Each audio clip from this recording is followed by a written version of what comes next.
యువజంటలో కొత్త నినాదం డబ్బే ముద్దు పిల్లలు వద్దు.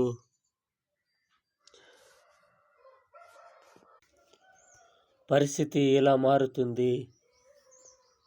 Double income, no kids, family ప్లానింగ్లో ఒక కొత్త ఒరవడి మొదలైంది. నవదంపతులు రెట్టింపు ఆదాయంతో దృష్టి పెడుతున్నారు. పిల్లలు మాత్రం వద్ద అనుకుంటున్నారు. ప్రజలది తప్పు, నవదంపతులు కాదు, ప్రజలు అందరిది. అందరూ తెలివి ఉన్న వాళ్ళు భారతమాతను ఏ విధంగా కాపాడాలనో ఆ విధంగా కాపాడాలి. ఈ ఒక రంగంలో కాదు, అన్ని రంగంలో ఆలోచింప చేయాలి. భారత